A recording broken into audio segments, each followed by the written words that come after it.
All right, Bobby, you have 2 minutes to talk about your next film.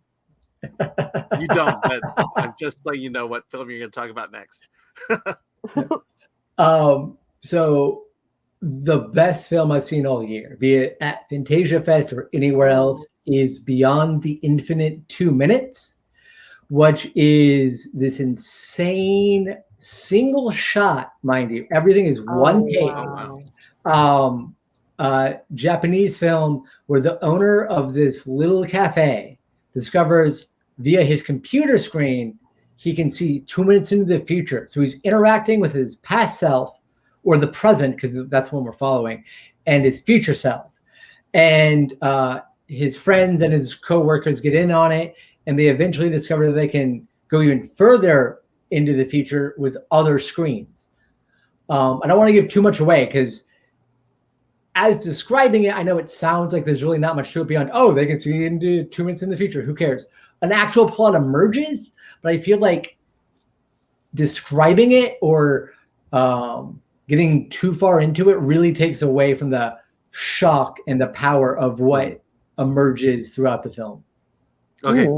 So this is shot in a single take. I mean, is it a true single take, or is it 1917 tricky editing? Yeah, that's a good question. I couldn't tell if there was any tricky editing. So there might be 1 or 2 moments here or there, but not that I could tell from my initial viewing of the film. It is one take. It starts outside on the sidewalk as these shops along this block are closing.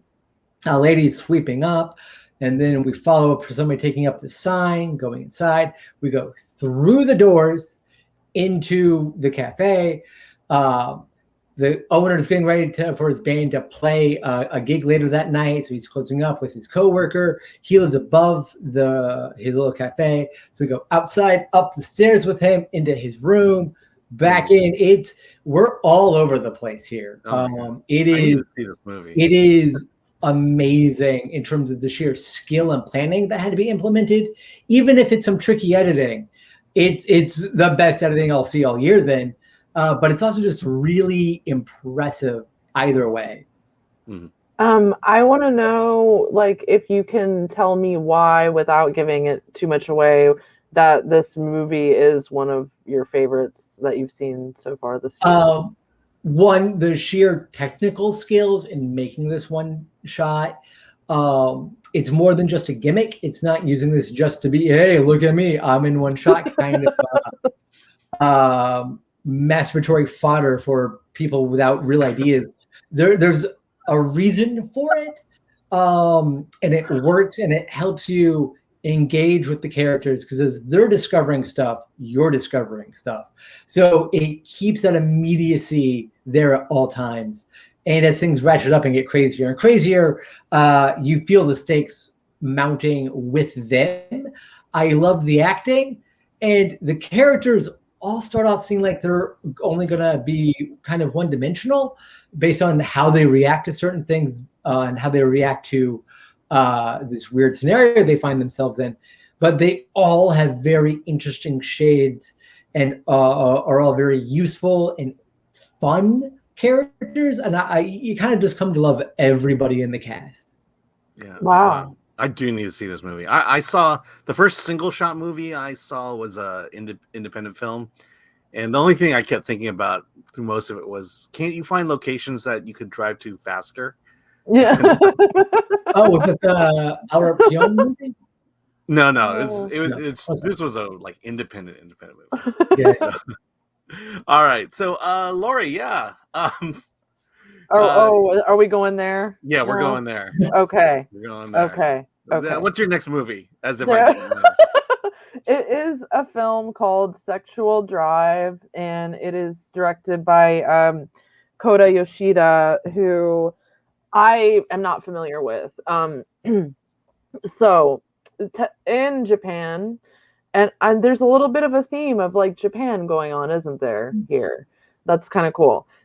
So in Japan, there's different genres of movies that they release there, and there's a type called Pink-yu or pink films, which are essentially like Japanese softcore pornography. This is technically one of those, although it is not, because there is no sex in the movie at all. Then it's not. Don't Yeah. don't get our hopes up. Yeah, and say, I know. I mean, this is softcore porn, but there's no nudity. I may have just like ruined this. If anybody who watches this might not want to watch it now, but like it. Aside from that, like it is it's written. I feel like Quentin Tarantino-ish kind of writing off of this. It's they call it a triptych. So there's 3 vignettes, and they're all related to like weird aphrodisiac foods, like Japanese foods that could be considered aphrodisiacs, and like and different, and there's always like a couple, and then there's this one man, and I think his character is called Kiru, and he is the link between all 3 of the stories.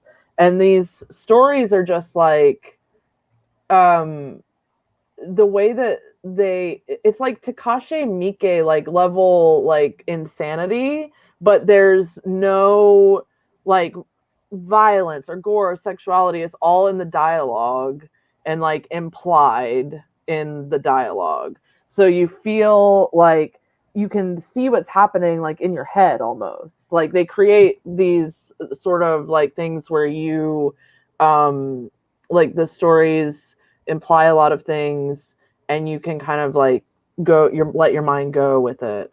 And I thought that was very cool, and I gave it a 10 because I think it's like one of the most well-written films that I've seen. I mean, definitely this year, if not in a long time. I don't know if a lot of people will see it because of the subject matter, and it's very quirky. It's like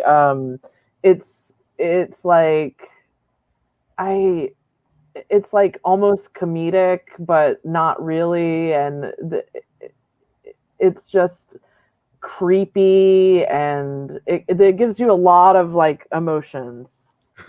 I like how it's like it's softcore porn, but it's not, and it's comedy, but it's not. Yeah. So give me an idea, like what's the idea of one of the stories, and okay, that's cool. So there's the guy Kiru. Apparently, he gets this woman is driving her car, and she has a panic disorder, and it's the first time that she's driven her car by herself, and she hits him with her car, and he's like, no police, just give me a ride somewhere. And then so he gets in the car with her, and she's on her way to get this specific type of tofu, like a spicy tofu called Wapo tofu at the grocery store. And so she is like, oh shit, like I have to take this guy because he could, I hit him with my car. And then it comes to find out that they went to elementary school together, and he said that she like tortured him in elementary school and like caused his masochism that exists to this day or whatever, and tells her not to get the fake spicy tofu, to get the real spicy tofu because she's like a sadist and needs to cook the spicy tofu. So that's an example of one of the stories. Crazy. That's hilarious. Yeah. You mentioned when discussing it, you found the movie to be a little bit Tarantino-esque in terms of the dialogue. Can you give, if not direct quotes as examples, exactly what you mean by that? Is it just like the stylization of the dialogue? Yeah. Or is it how it mixes action, body humor, drama, and that sort of thing? Well, I think that it's like its ability to because in films there's this thing that they say typically that is show don't tell, and Quentin Tarantino sometimes goes against that. Noah Baumbach does that, and it actually works. And like this is the same kind of thing. It's like the language is very visual, and takes you on a like almost a separate journey than what you're seeing on screen. So it's like you're experiencing two different sensations at once, which is what like I feel like when I watch a Quentin Tarantino movie. I feel that that's like very similar as how the dialogue works in this film. Yeah, I mean, there's no rule that says you can't tell. But Yeah, you've got to be skillful and artful at it. If you're gonna break a rule, so to speak, you've got to know what you're doing, and it sounds like exactly. All right,